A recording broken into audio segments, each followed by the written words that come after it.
Ya están, comenzamos hoy en Noticia hablando, por supuesto, de la noticia del día. Nuevamente Donald Trump asume como presidente de los Estados Unidos en una jornada que ha tenido una ceremonia extensa, larga, atípica, podríamos decir, evidentemente por las condiciones climáticas, pero llena de simbolismos y también con una serie de incertidumbres acerca del comienzo de una nueva era, una nueva etapa. La edad de oro de Estados Unidos, dice, comienza ahora Donald Trump en su primer discurso oficial como presidente de Estados Unidos. Estamos con Alicia Contreras, la editora del área internacional de CNN Chile, para comentar, Alicia, lo que ha sido una jornada histórica en Estados Unidos, evidentemente, llena de simbolismo, como te decía, pero también con mucha incertidumbre acerca de las primeras determinaciones, de qué va a pasar de acá en más, no solo en Estados Unidos, en Europa lo miran como una nación, en Medio Oriente, en Latinoamérica, en México, en Canadá. Hay muchos lugares que evidentemente han sido impactados positivo o negativamente con la asunción de Donald Trump. ¿Cómo estás? Muy bien, ¿y tú, Ivo?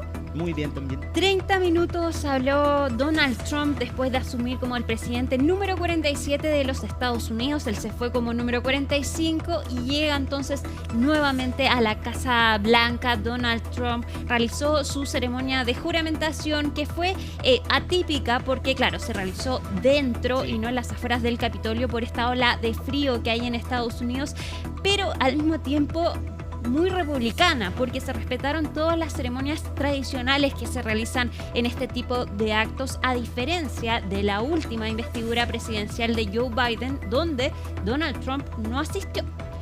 Acá hizo varias declaraciones llamativas. Donald Trump dijo que ahora comienza la edad de oro de Estados Unidos, criticó al gobierno de Joe Biden, lo criticó cuando Joe Biden estaba a solo un metro sentado al lado de él. Lo criticó y también anunció una serie de órdenes ejecutivas, algunas de ellas que ya firmó respecto de temas como la migración y la seguridad nacional. Actualmente esta es una jornada que todavía no termina, porque si bien él ya juró en el Capitolio, ahora va camino al Capital One Arena, que es el estadio de un equipo de básquetbol de Washington, donde él se va a encontrar con sus adherentes y donde ahí se va a realizar la parada que se realiza todos los años, pero que esta vez se suspendió por el frío. Pero empecemos desde el inicio. ¿Cómo partió este día en Estados Unidos? Donald Trump anoche se quedó en la casa de huéspedes de la Casa Blanca, la Casa Blair, que está a un costado de la Casa Blanca, y salió temprano a un servicio religioso junto a su familia, donde las cámaras no podían entrar, pero llamó la atención que en este servicio religioso estuvieron presentes los magnates de las empresas de tecnología. Estuvo Elon Musk, que es una parte esencial del gobierno de Donald Trump, el hombre más rico del mundo, estuvo ahí presente. También estuvo Jeff Bezos, que es el CEO de Amazon, y Tim Cook, que es el CEO de Apple. Estuvieron los tres grandes. También estuvo Mark Zuckerberg, que es el dueño de Facebook. Y esto llama la atención porque claramente los hombres más ricos del mundo son unos grandes aliados de Donald Trump, y de hecho Joe Biden criticó que acá se estaba convirtiendo en una oligarquía porque los hombres más ricos del mundo estaban teniendo acceso al poder en Estados Unidos. Después de este servicio religioso, y ahí lo vemos, fue recibido por Joe Biden en la Casa Blanca. Y acá ya empezamos con un acto que no se vivió la vez pasada, porque Joe Biden no fue recibido por Donald Trump en la Casa Blanca la vez pasada. Donald Trump se fue antes que asumiera Joe Biden como presidente de los Estados Unidos, como el presidente número 46. Ahora se vuelven a respetar las tradiciones republicanas y Joe Biden recibe junto a su esposa Jill Biden a Donald Trump y a Melania Trump en la Casa Blanca, y ahí tienen una ceremonia del té, donde toman té y café y hablan un rato antes entonces de dirigirse al Capitolio. Joe Biden le escribió una carta a Donald Trump, se la dejó en el Salón Oval para que la lea cuando regrese a la Casa Blanca. Ahí vemos entonces cómo Joe Biden recibe a Donald Trump y a Melania Trump en un acto bien republicano que habla de la democracia entonces en Estados Unidos. ¿Qué dirá esa carta? ¿Qué dirá esa carta? Ahora, Donald Trump también le escribió una carta antes de dejar la Casa Blanca. Fue el único acto republicano que respetó tras su salida en el 2021. Ahí vemos entonces a los 4 que se reúnen antes de entrar a la Casa Blanca a tomar té y café. Y después de esto, Donald Trump y Joe Biden juntos se dirigen al Capitolio. Toman entonces una limusina. Esto no lo veíamos desde 2016, cuando fue Barack Obama quien viajó en una limusina junto a Donald Trump cuando asume Donald Trump su primer mandato. Ya lo decíamos, después Trump no acompañó a Biden. Y juntos entonces llegan al Capitolio, que por primera vez desde 1985 debió hacerse dentro del Capitolio, en la rotonda, esto por la ola de frío, y esto fue anunciado recién el viernes pasado. Estaba todo preparado en las calles, de Sí. hecho había muchos cortes y dispositivos de seguridad, evidentemente, y que tienen que ver con la ceremonia, pero como tú dices, fue muy encima el cambio abrupto finalmente de la ceremonia, pero se entiende. 7 grados bajo cero, una sensación térmica de menos 13 grados, evidentemente las condiciones para que las personas estuviesen desplegadas en la calle no eran las adecuadas. Exacto, y eso implicó varios cambios porque se esperaban hasta 20.000 personas afuera del Capitolio, y la rotonda del Capitolio, que es donde se realizó esta ceremonia adentro, solo podían estar 700 personas. De todos los invitados, aparte de que había. Exacto, entonces entraron los más importantes, los miembros del Congreso, sus esposas, los ex presidentes de Estados Unidos. Llegó Bill Clinton, George Bush, Barack Obama junto a sus esposas, menos Michelle Obama, que dijo que no iba a asistir. Y por supuesto también estuvieron los empresarios Elon Musk, Jeff Bezos. Ahí vemos a Elon Sí. Musk, también Mark Zuckerberg, el CEO de TikTok también estuvo presente, que recordemos, el día anterior TikTok se salvó gracias a Donald Trump. Se salvó entre comillas, dicen algunas, ¿sí? Como que hay serias dudas acerca de esa prohibición que finalmente se levantó. Hay hartas dudas. El modelo también a seguir en Estados Unidos, las condiciones con las que va a poder continuar el gigante chino, podríamos decir, efectivamente en Estados Unidos operando, pero sí, queda la imagen de que Donald Trump, podríamos decir, salvó la libertad de expresión, como dice él, porque lo ha dicho el día de hoy, que va a resguardar la libertad de expresión, pero hay que ver bajo qué término y qué significa para él efectivamente resguardar la libertad de expresión, qué conlleva finalmente eso, porque finalmente la libertad de expresión no es poder decir cualquier cosa libremente, mensajes de odio, mentiras, entre otras. Para nuestros televidentes, y hacer un rápido resumen de qué pasó con TikTok, el gobierno aprobó una ley que prohibía TikTok en Estados Unidos por razones de seguridad, porque la empresa dueña de TikTok es China y hay millones de usuarios en Estados Unidos. Entonces había una cierta cautela respecto de los datos a los que podía acceder China de los estadounidenses, y es por eso que se aprueba esta ley que prohíbe a TikTok en Estados Unidos, a menos de que una empresa no china compre esta aplicación.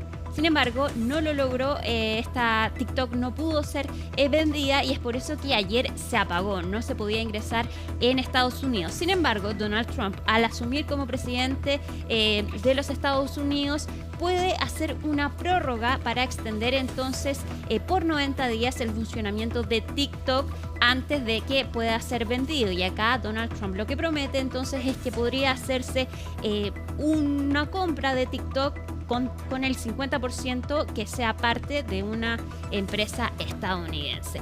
Y es por eso que TikTok es bien importante respecto de lo que pasó ayer. Bueno, vemos entonces que llega Joe Biden y Donald Trump a esta ceremonia que se realizó de acuerdo a los horarios, y el primero en jurar fue J.D. Vance, que es el vicepresidente de Estados Unidos. Ahí lo vemos, juró junto a su esposa, sus hijos y su mamá. Es el tercer vicepresidente más joven que tiene Estados Unidos, alrededor de 40 años, que difiere mucho de Donald Trump, que es el presidente más viejo de los Estados Unidos. Él jura junto a su familia ante un juez de la Corte Suprema. Por esta ocasión él no habló, porque el vicepresidente no habla en esta ceremonia.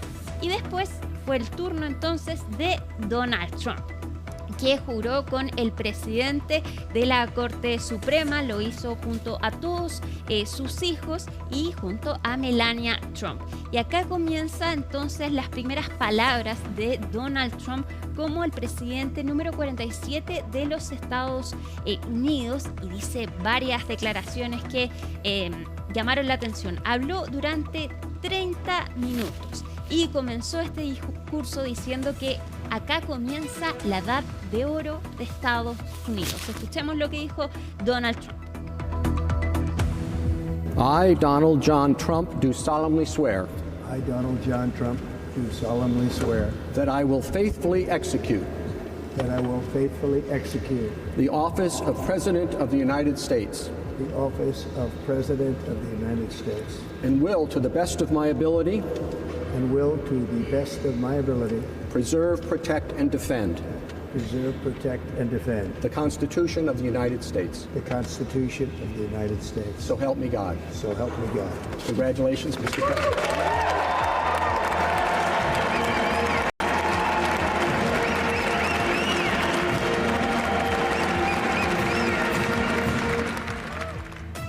Teníamos el juramento de Donald Trump, que ahí está acompañado de todos sus hijos y su esposa. Lo hizo sobre dos Biblias. Sí.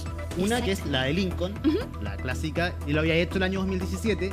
Y otra que es una Biblia personal que creo que también ocupó el día que asumió por primera vez como presidente de los Estados Unidos en su primer mandato. Son las mismas dos, mientras que el vicepresidente lo hizo en una Biblia familiar, creo que era de su abuela, tiene como un sentido familiar para él, los libros, efectivamente, las Biblias que eligieron para poder jurar sobre ellos y hacer este juramento para poder asumir como presidente y vicepresidente. Exacto, muy buen dato ese de las Biblias. Y también a mí otro momento que me llamó la atención es que él saluda, después de que jura, le da un apretón de manos a Joe Biden, y de sus hijos, el único que se acerca después a Joe Biden a darle la mano es Barron, que es justo está atrás de Donald Trump, el más alto. Lo tapa, sí, se ve ahí como su nariz. Así es. Él es el hijo menor de Donald Trump y es hijo también de Melania Trump. Y él, después del juramento, se acerca a darle también un apretón de manos a Joe Biden y Kamala Harris. Y después de esto ya comienza entonces este discurso de media hora. La vez pasada habló alrededor de 17 minutos. Ahora habla 30 minutos con declaraciones en el tono que ya conocemos de Donald Trump, a veces agresivo, a veces incluso grosero con los asistentes. Criticó a Joe Biden, ya lo decíamos, estando al lado de él. Y parte entonces estas declaraciones asegurando que ahora sí Estados Unidos comienza a ser grande de nuevo y comienza su edad dorada. Escuchemos. We will not be conquered. We will not be intimidated. We will not be broken. And we will not fail. From this day on, the United States of America will be a free, sovereign, and independent nation. We will stand bravely. We will live proudly. We will dream boldly. And nothing will stand in our way because we are Americans. The future is ours, and our golden age has just begun.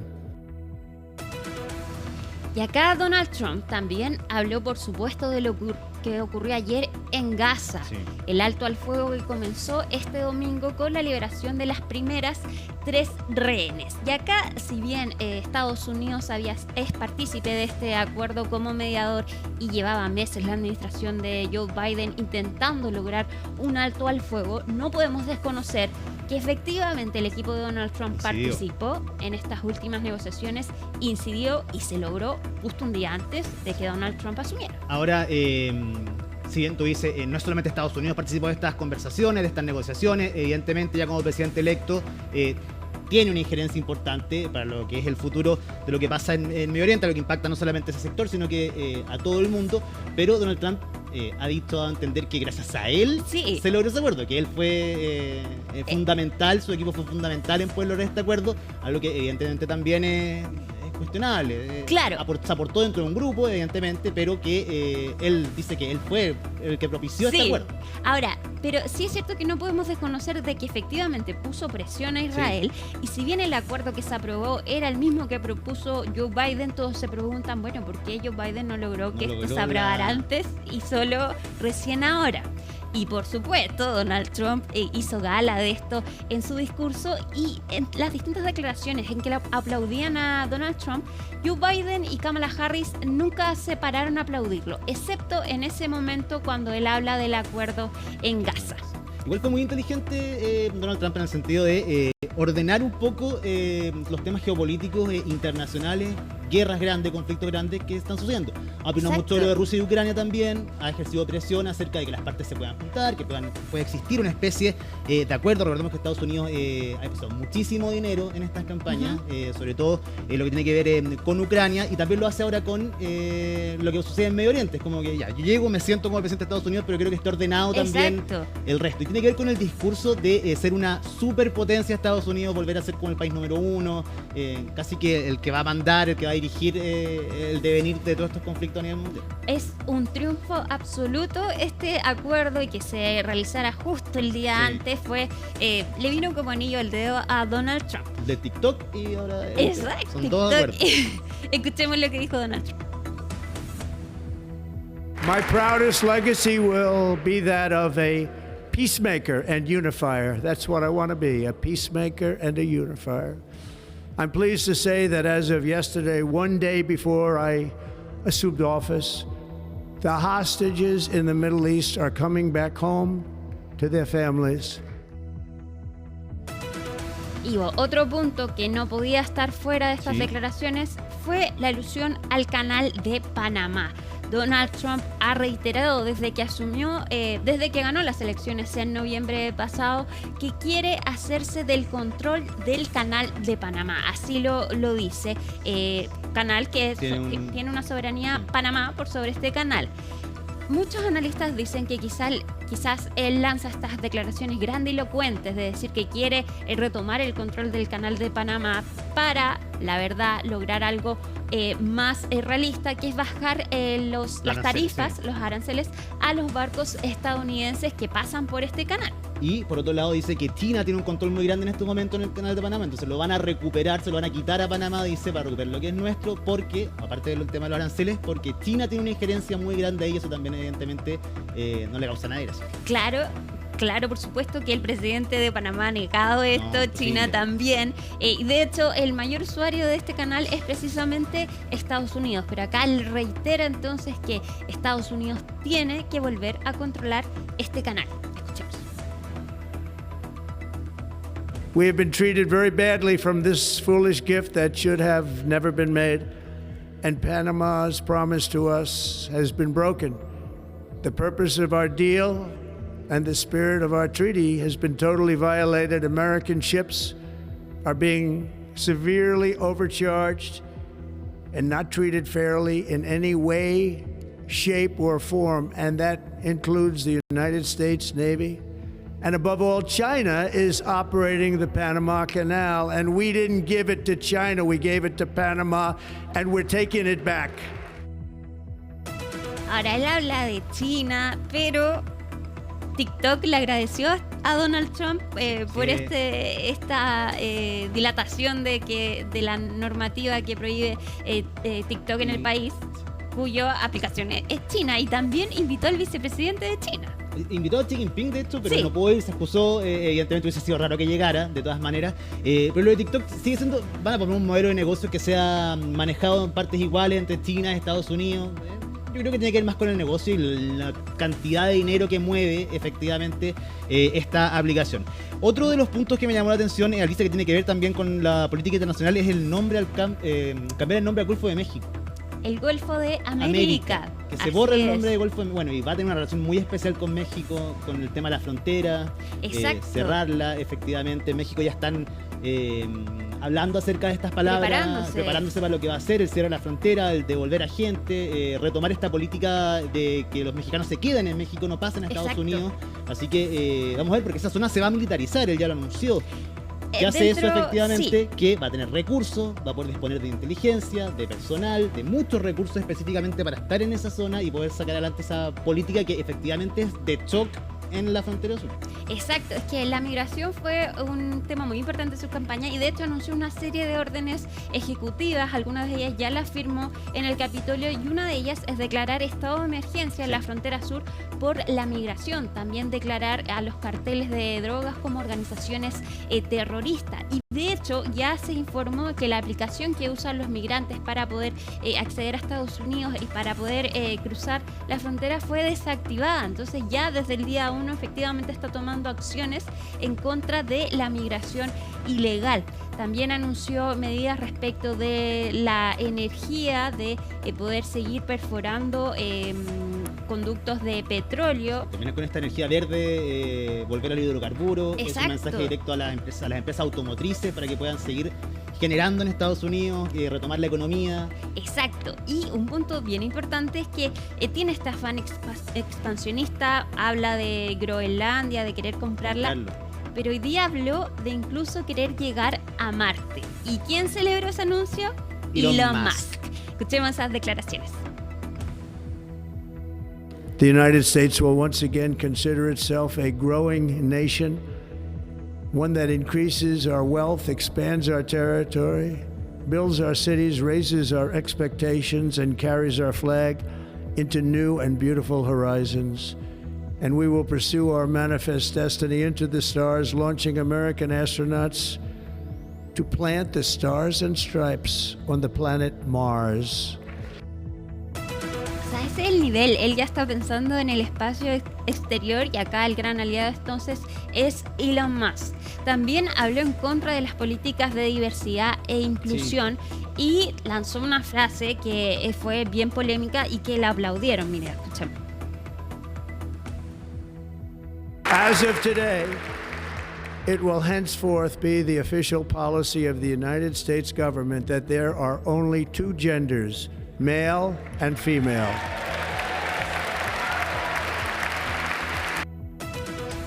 Bueno, se puede decir harto de esa frase y a mí lo que me llama también la atención es que lo aplaudieron, una frase discriminadora. Que es polémica, sí, de todas maneras.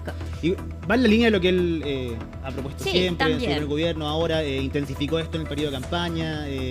Buena parte de los votos, ya queda a juicio de cada uno, bien o mal, positivo o negativamente, también se ven influidos por este tipo de discursos, también lo hace peligroso. Y si juntamos ese tipo de discursos con el manejo de las redes sociales, el abrir, el hablar de la libertad de expresión, vuelvo al punto porque él dice aquí nadie va a ser discriminado por lo que diga en ninguna parte, independiente de lo que sea. Hay mucho temor efectivamente por lo que pueda circular, por las noticias que pueda circular en un, podríamos decir, terreno que Donald Trump ha sabido manejar muy bien, que es el de las redes sociales, pese a la edad que tiene.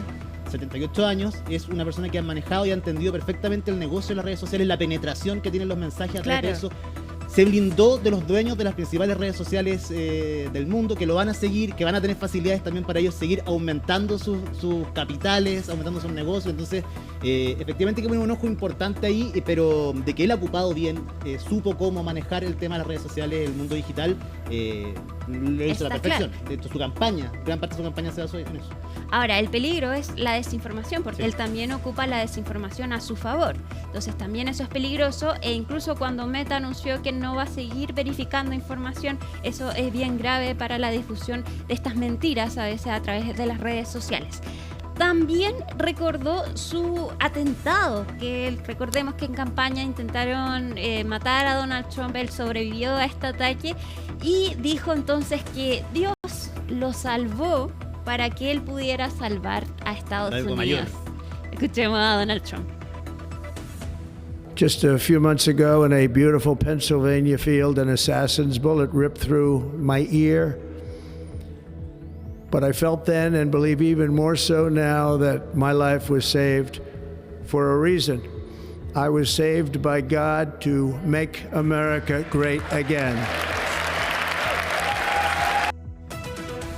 Termina entonces esta ceremonia de juramento. Después Donald Trump fue a un almuerzo en el Capitolio. Esta tarde se va a dirigir al Capital Arena, donde se va a encontrar con sus adherentes. Y Joe Biden dejó entonces la Casa Blanca. ¿Tú sabías que hay aproximadamente 6 horas entre que Joe Biden sale de la Casa Blanca y Donald Trump entra, y en esas 6 horas tienen que reformar la Casa Blanca, cambiar la decoración. Exacto. En cuanto a las peticiones que hace en este caso la primera dama, que ella se encarga de decorar la Casa Blanca. Pero será mucho el Salón Oval, por ejemplo, no creo que tampoco pueda hacer tantos cambios. No, hay partes que no pueden cambiarlas porque son patrimoniales, pero pueden cambiar el color de la pared, en los pisos. Sí, entonces tienen que trabajar a toda máquina mientras ocurre entonces esta ceremonia. Y ahí vemos cómo Donald Trump y Melania Trump despiden a Joe y Jill Biden, quienes entonces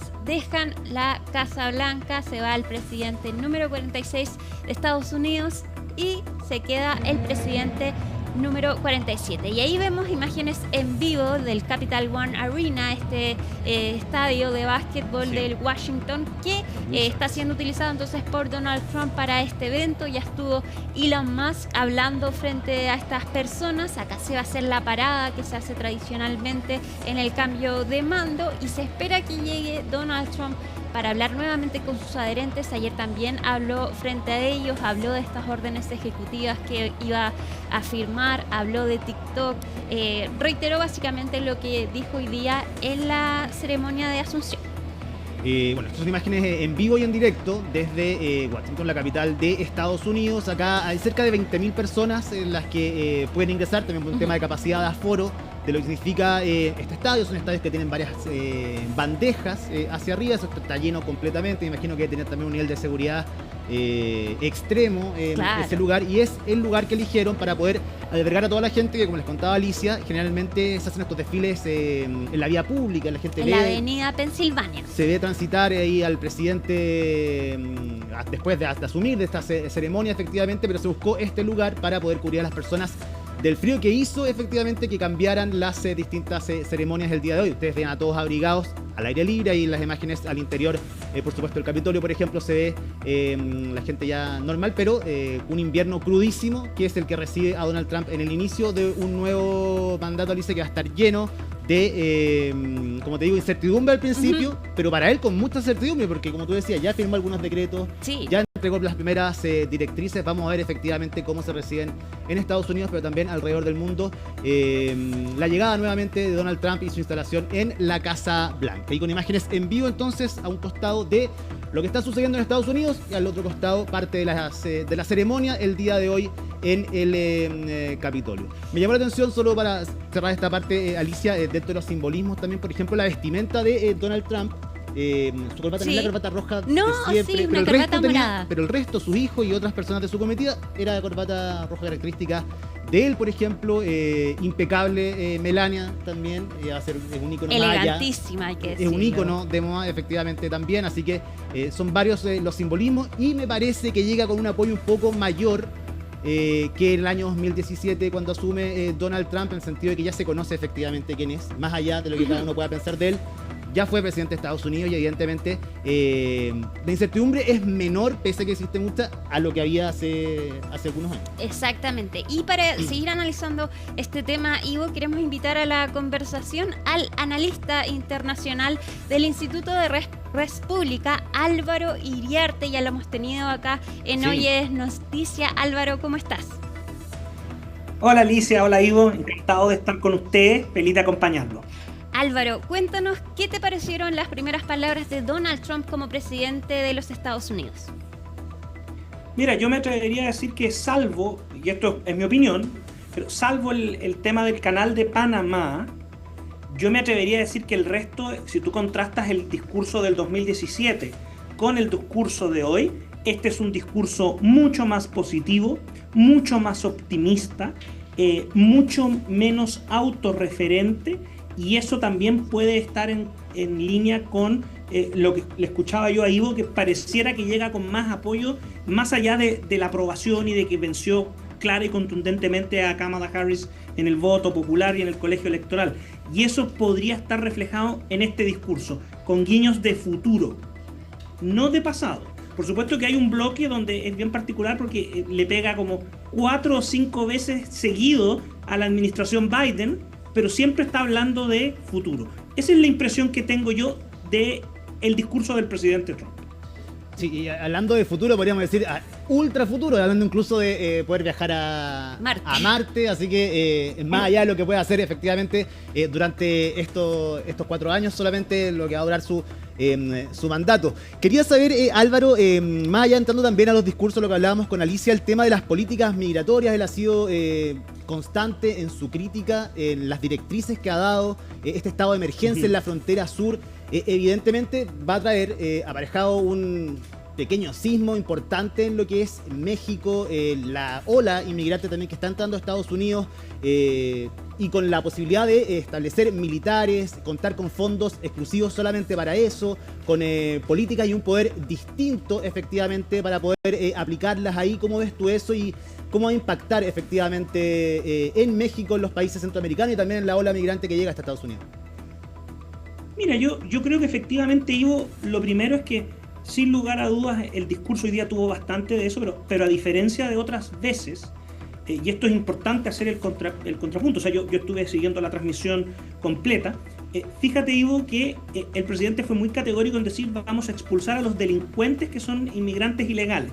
Y esto es un criterio bien distinto a lo que muchos piensan que está promoviendo. Ahora, que declare emergencia es una herramienta administrativa con la que cuenta él para poder desplegar a contingente de las Fuerzas Armadas de los Estados Unidos en su calidad de comandante en jefe. O sea, no nos olvidemos que constitucionalmente el presidente de los Estados Unidos es el comandante en jefe de los 5 cuerpos. Fuerza Aérea, Ejército, Armada, Infantes de Marina y la Guardia Costera.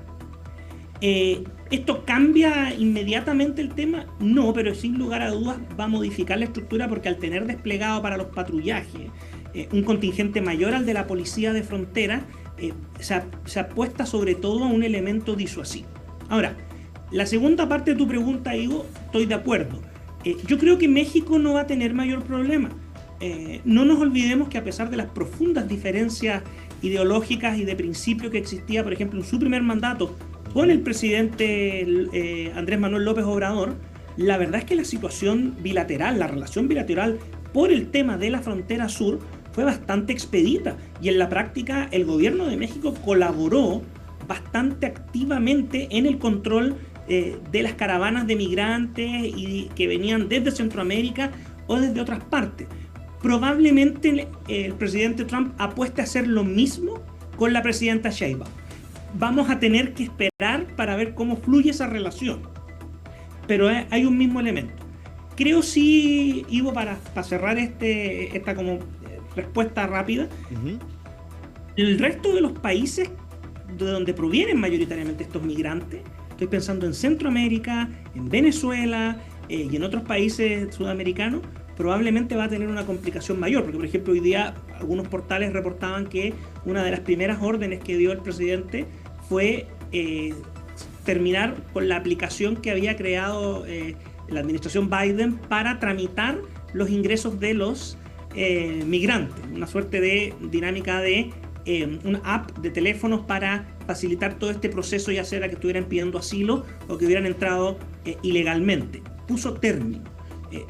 ¿Eso impide que ingrese la gente? No, pero claramente está dando señales que va a endurecer los protocolos para que tú logres ingresar al país, y si logras ingresar va a ser mucho más difícil en el fondo lograr obtener esa tranquilidad o estabilidad que tienes hoy día. Sí, para seguir con este tema específicamente de los controles migratorios, más allá de eso, que efectivamente puede ser lo más llamativo, Álvaro, Alicia, el tema de las deportaciones masivas, del estado de emergencia en la frontera sur, también está la posibilidad, y una de sus ideas es poner fin a la ciudadanía por nacimiento, algo que también efectivamente va de la mano con eso, y ese tendría un impacto directo. Hay muchas personas que llegan ahí, hacen familia ahí, y efectivamente la persona que nace en Estados Unidos ahora, depende del estado donde nazca, ya cuenta con esa ciudadanía. Poner fin a eso no es tan factible, no me imagino que sea tan fácil también en Estados Unidos.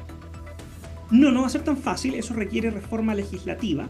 El presidente Trump tiene mayoría en ambas cámaras, pero además esto tiene una serie de otros elementos asociados, Ivo, y efectivamente probablemente un escenario sería que el presidente insistiera con esta idea de ingresar un proyecto, pero que en la práctica negociaran los líderes en el Congreso de los republicanos con los demócratas para modificar los casos en que se puede acceder a la nacionalidad por el jus solis, esto es haber nacido en el territorio, como una respuesta intermedia. Eso es algo que podría pasar, ¿ah? No hay que perderlo en perspectiva, porque también en el fondo nosotros ya sabemos cómo podría obrar en la dinámica de la negociación política el presidente. O sea, yo no descartaría que ingresara el proyecto de ley para modificar esta normativa y que en el fondo saliera una restricción o limitación que te exija más elementos que los que hoy día tienes para el jus solis. No es fácil, pero además a toda esta ecuación tenemos que sumarle que necesariamente en Estados Unidos no existe Ahí estamos en un problema de comunicación. Estamos hablando con Álvaro Iriarte. Bueno, nos da a entender también parte, Alicia, del análisis que él hace de las primeras palabras del discurso de Donald Trump, enfocado sobre todo en lo que estábamos hablando en los temas migratorios, los que estábamos nosotros también comentando hace algunos momentos. Hablábamos con él acerca de unas ideas que tiene Donald Trump. Ahí vemos nuevamente a Álvaro acerca de poner fin a la ciudadanía por nacimiento. Álvaro, yo quiero llevarte a otro tema. Vimos hoy día que hubo un protagonismo por parte de Elon Musk, de Jeff Bezos, de Mark Zuckerberg. ¿Cómo ves la relación de estos gigantes de la tecnología en el gobierno de Donald Trump? Elon Musk ya es parte de este gobierno. ¿Cómo van a influir entonces en el nuevo mandato de Donald Trump? Sí, son relaciones distintas, Alicia, y me parece extraordinario el contrapunto. Elon Musk es aliado del presidente, forma parte de esta oficina de eficiencia gubernamental del gasto, pero Jeff Bezos y Mark Zuckerberg no forman parte del círculo de Donald Trump. Pero la señal que se está dando aquí es que en el fondo el Big Tech, como se llama, la gran industria de la tecnología, de alguna manera está generando una dinámica de bajar la actitud de polarización o una actitud de enemistad con el presidente Trump, a diferencia de lo que fue el primer mandato. Y ese gesto tiene que ver con las reuniones que tuvieron, con la donación que se hizo de dinero para el fondo de inauguración y con la invitación que le extendió el presidente y que estaban sentados dentro de la ceremonia. Y eso puede marcar un cambio en la relación entre, esto es más amplio que solamente Donald Trump, entre el mundo más conservador con las grandes industrias que han acusado muchos dirigentes y líderes conservadores que las visiones opuestas o contrarias por ejemplo, a la agenda que ellos llaman agenda woke o a la visión predominante son bloqueadas y son censuradas. Y aquí hay un tema interesante de movimiento. El último que se sumó en esta larga línea de reuniones fue Bill Gates. Bill Gates, que fue financista de Kamala Harris. Ahora, Álvaro, otro tema que también quiero preguntarte es respecto de la política exterior estadounidense. Ayer vimos la liberación de los 3 primeras rehenes en Gaza después de este alto al fuego. ¿Cuál crees que fue la incidencia de Donald Trump en este acuerdo que logra Israel y Gaza? Y Hamás, en Gaza. Sí, mira, puede tener una incidencia importante. Esto se parece mucho, la historia no se repite, pero por ahí dicen que rima. Esto es muy similar a lo que ocurrió en la elección del año 80 cuando Ronald Reagan vence a Jimmy Carter. Jimmy Carter tenía la crisis de los rehenes en la embajada de Teherán en Irán. Y Jimmy Carter había tratado de conseguir la liberación de los rehenes y el régimen del ayatollah no lo soltó, no lo negoció, y en el fondo los termina liberando el día de la inauguración de Ronald Reagan. Aquí las dinámicas son muy similares. Puede haber tenido una influencia, por supuesto, sobre todo porque los canales de comunicación entre Netanyahu y Donald Trump son bastante más expeditos y mucho más en el nivel personal que los de Netanyahu con Biden. De hecho, Netanyahu fue invitado al cambio de mando, pero declinó asistir. Por lo tanto, puede haber influido. Y desde la perspectiva del otro bando, probablemente, en este caso Hamás, no es que tenga una relación fluida y directa con Donald Trump. pero probablemente apuesta en el fondo a buscar una dinámica con Donald Trump, que incluso en el discurso hoy día señaló expresamente que la grandeza del ejército de los Estados Unidos se mide sobre todo por las guerras en las que no llegan a participar. Puede estar buscando una suerte de figura que, con esta obsesión de no involucrar a Estados Unidos en nuevas guerras, tenga la capacidad suficiente de influir en lograr treguas, lograr acuerdos de conflictos que están vigentes. Así que sí tiene una influencia. ¿Significa que él lo haya destrabado? No tenemos cómo saberlo, porque probablemente todo eso es parte de la administración Biden y ya de la administración 2 de Donald Trump, y ambas están por la ley federal sujetas a reserva por lo menos por unos 20 o 30 años. Álvaro, y hablando también de política exterior, ¿cómo va a impactar la llegada de nuevamente de Donald Trump en este segundo mandato en nuestra región específicamente? Centroamérica está más cerca ahí, Canadá también, pero en Sudamérica específicamente está la figura de Javier Milei, que es muy cercana a Donald Trump, pero para nuestro país en específico, un país tan alejado de Estados Unidos, pero con un vínculo muy importante de más de 200 años, efectivamente hay historias en común. Por ejemplo, teniendo en cuenta lo de la materia migratoria, Chile ha tenido muchos problemas últimamente por personas que hacen mal uso de la visa waiver, que ha estado en entredicho también si es que ese beneficio va a continuar o no. Hay incertidumbre efectivamente más allá de lo que se ha dicho últimamente. Se hace noticia negativamente por parte de chilenos que van allá, que van a tener que ser deportados según lo mismo que ha dicho Donald Trump, si es que impone esta mano dura con quienes son inmigrantes y cometen delitos. Está eso, pero ¿cómo va a influir en nuestro país quizás el último año de gobierno del presidente Boric, con quien lo trató de bravucón hace algunas semanas también? ¿Cómo va a repercutir la llegada de Donald Trump? Mira, vamos de lo general a lo particular. Pareciera ser que va a existir un cambio en la política hemisférica por el nombramiento, o la nominación, porque todavía no ha sido confirmado por el Senado, del senador Marco Rubio como el secretario del Departamento de Estado. Y eso es una señal muy interesante. Marco Rubio, dentro de sus roles como senador representando al estado de Florida, que es descendiente de exiliados cubanos, Marco Rubio no solamente habla inglés y español, sino que además es una de las figuras que más crítica ha sido de los regímenes como Chávez, Maduro, Ortega en Nicaragua y Cuba desde los Castro y en lo que continúa. En ese orden de ideas, pareciera ser que esta designación debería generar una cierta revitalización de las políticas hemisféricas. Nosotros, como Latinoamérica, desde el 2004 en adelante, desde el segundo mandato del presidente Bush, no tenemos una relevancia o importancia porque los focos estuvieron en otros lados, particularmente primero en el Medio Oriente por la guerra contra el terrorismo, la invasión de Afganistán, la invasión de Irak, y luego en el Asia por la situación estratégica de Corea del Norte, Corea del Sur, el aliado que es Japón y la situación con China. Respecto a Chile, Ivo, Marco Rubio fue el senador que el año pasado, durante una sesión de la Comisión de Relaciones Internacionales del Senado, denunció que el grupo, no me acuerdo si era Hamas o Hezbollah, Hamas, estaba instalado en Iquique, sí, y que generó toda una polémica porque la información también la confirmó la ministra de Seguridad de Argentina, Patricia Bullrich. ¿Se acuerdan ustedes de eso? Bien, ahí tienes una señal. Respecto al visa waiver, yo tiendo a creer que el Departamento de Estado, nosotros estamos dentro del periodo todavía. Viene el proceso de renovación del visa waiver. El programa es un programa de exención. ¿Qué creo yo que va a pasar?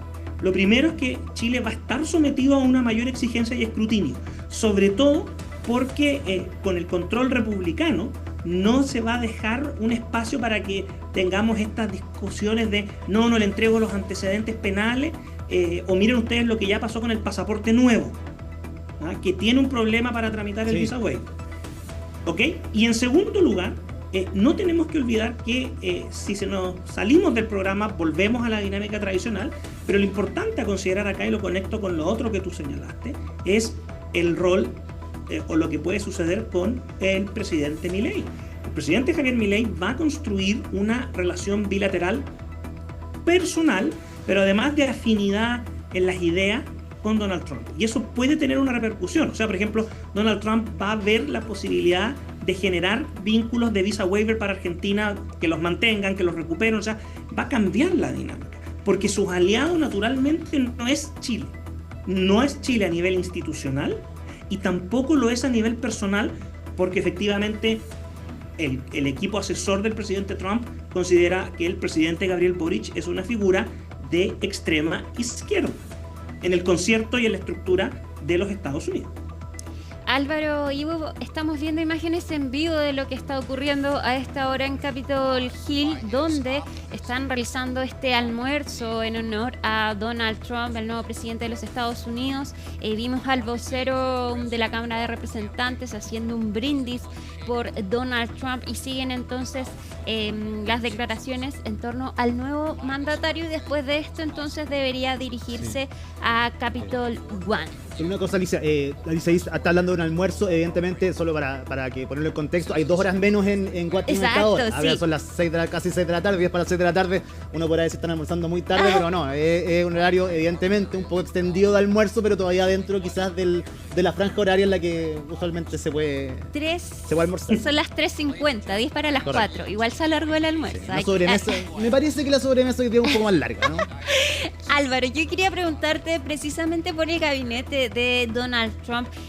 Donald Trump asume como el presidente más viejo de los Estados Unidos, pero su gabinete es bastante joven. ¿Cómo ves tú a estos nuevos integrantes que acompañarán al mandatario? Pero específicamente algunos polémicos, por ejemplo, Pete Hegseth, que es el secretario de Defensa y que tuvo acusaciones de abuso sexual y que fue muy cuestionado en su audiencia en el Senado. Sí. A ver, Alicia, no solamente es bastante joven el promedio de los secretarios nominados, sino que también, si tú lo ves, da muestra de una diversidad social, cultural, bastante particular, pero que refleja lo que es el Partido Republicano hoy día. Es un partido mucho más diverso que el Partido Demócrata, en el entendido de, no estamos hablando del origen étnico de las personas, sino que estamos hablando de la historia, del origen, de dónde provienen, de qué estado, cuál es la historia de vida. En ese sentido podemos mencionar a varios, pero en el otro sentido, a ver, los procesos, el nombramiento de todo el gabinete o parte importante del gabinete, como el secretario de Defensa, el secretario de Salud, etcétera, etcétera, etcétera, a diferencia de Chile, que simplemente es un nombramiento presidencial, requiere la aprobación del Senado. Ahora, el Senado, la mayoría es republicana con 53 legisladores. Por lo tanto, en teoría y matemáticamente, en principio, Donald Trump no debería tener problema para pasar por el filtro y que su gabinete fuera aprobado. Lo que ocurre es que las críticas más intensas se han concentrado hasta el momento en 3 figuras, Alicia. Una es la que nombraste tú, Pete Hegseth, que fue veterano, combatió en Afganistán y después durante mucho tiempo se dedicó a el mundo de las comunicaciones, trabajando en el canal de prensa y plataforma multimedios de orientación editorial conservadora, Fox News. Y efectivamente los cuestionamientos que se han hecho a él, el primero era que no tenía experiencia o no tenía suficiente conexión con el mundo militar. Luego que eso fue de alguna manera desmentido, cayó por su propio peso, tenemos esta situación. Y los otros 2 más cuestionados por la oposición demócrata son Robert Kennedy Jr., que va postulando a ser el candidato, el ministro de Salud, por decirlo así, y Tulsi Gabbard a cargo de los servicios de seguridad. Probablemente en esas audiencias también veamos un cuestionamiento bastante profundo, bastante intenso. En el caso de Tulsi Gabbard se le acusa de tener vínculos con algunos regímenes o ser condescendiente con regímenes como el de Rusia, como el de Bashar al-Assad, etcétera, etcétera, etcétera. ¿Cuál es la gracia de Tulsi Gabbard? Tulsi Gabbard es una ex diputada demócrata por Hawái. Hawái es uno de los estados más liberales y progresistas de Estados Unidos. Pero ella terminó desechando y cambiándose al partido republicano y apoyando abiertamente a Donald Trump por las dinámicas de la guerra y otros temas más. Y en el caso de Kennedy, ustedes saben que tiene un récord bien interesante respecto a su postura frente a la industria de alimentos y a la industria farmacéutica. Ahí también vamos a tener que ver intensos cuestionamientos, pero en principio deberían estar los votos. La pregunta es si existe la posibilidad que en algunas de estas nominaciones, Alicia, se resquebraje la unidad del bloque republicano y basta que tú tengas 3 o 4 senadores que digan que no están muy conformes, que no es el mejor candidato, y eso automáticamente puede traer consecuencias. ¿Por qué hacemos esta interpretación varios? Porque fíjate que había nombrado, hasta el momento se ha caído solo un nombramiento de Trump, que fue el del fiscal general, que el fiscal general desempeña funciones mixtas entre el ministro de Justicia chileno y el fiscal nacional de Chile. Es una mezcla muy particular.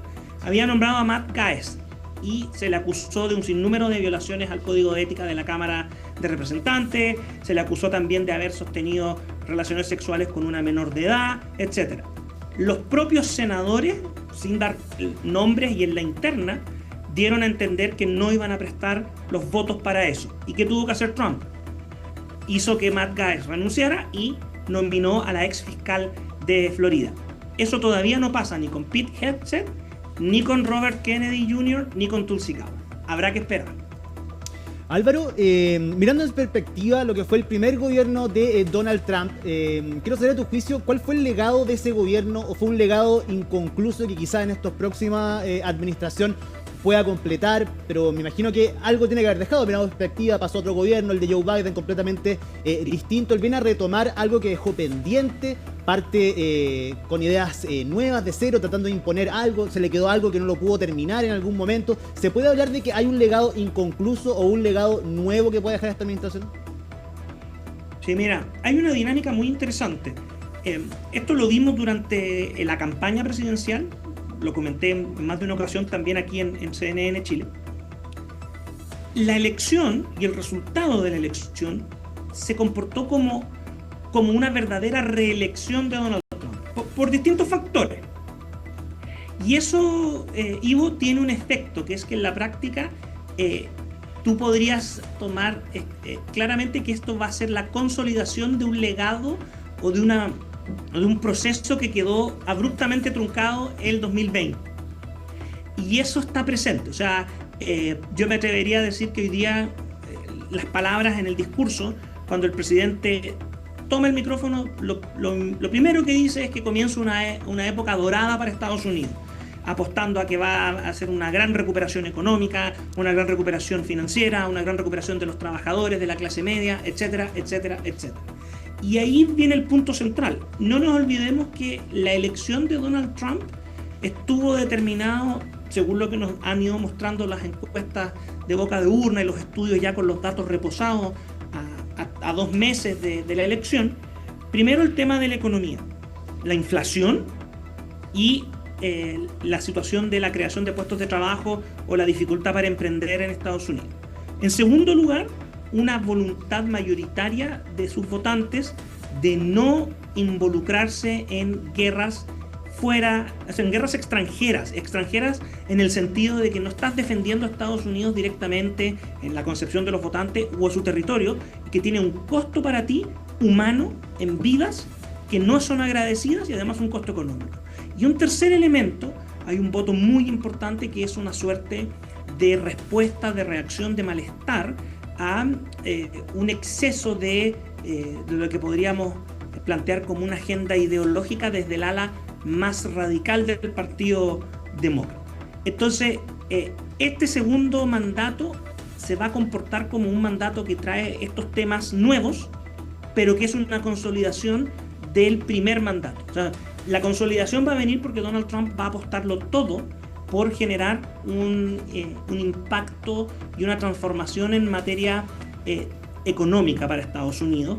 Y lo nuevo va a venir por este lado de su tema en el fondo, las declaraciones que ustedes comentaban, que existe solo 2 sexos, hombre y mujer, que hay libertad para elegir, que no se les puede imponer, que un burócrata en la oficina no puede determinar, etcétera, etcétera, etcétera. Lo que hay que ver es cómo se combinan ambos desde la perspectiva de las instrucciones administrativas y de los proyectos de ley que tenga que presentar eventualmente. Y ahí está la incógnita. ¿Qué va a primar? ¿Un afán de generar una recuperación económica consistente y de largo plazo? o una dinámica de estar constantemente haciendo una serie de transformaciones culturales, si tú lo quieres plantear.